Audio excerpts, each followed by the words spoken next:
Goeiedag. Wat heb jou een bijzonder huis? Ja, dat zitten er wel meer. Dat loopt wel. Ja.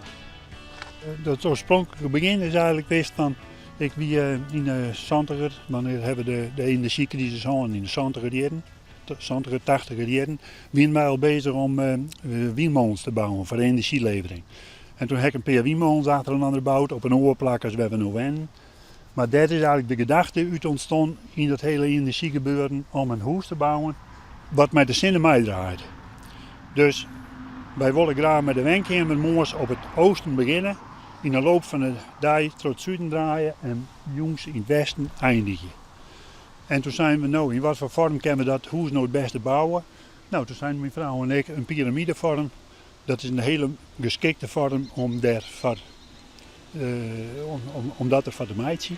En nou, toen hebben we dat oppakt.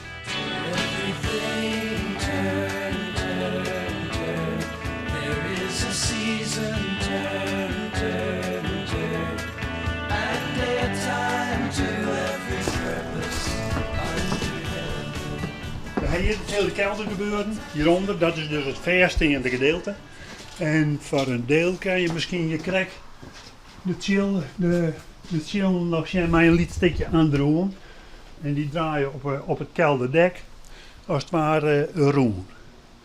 Dus de hele kelder is de ondersteuning voor het hele huis.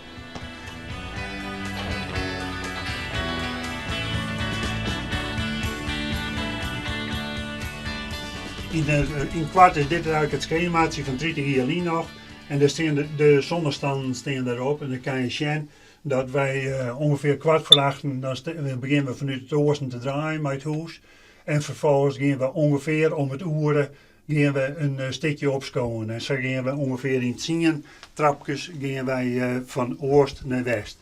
Zo gaat maar heel langzaam, want je moet net denken dat de koffie uit de kopjes van je in een huis zetten. Maar het gaat zo langzaam dat je bij normaal leven, bij normaal gebruik, dat je er niks van vernemen. Wil je dan niet best staan de hele nacht? Nee, dat doen we niet. Want dan kunnen we slecht sliepen. Dat is vanaf het begin, is dat altijd zo geweest. Als wij net in de noord-zuid richting sliepen gaan, dan ben we de hele nacht onrustig. Dus wij sliepen nooit in de oost-westen richting.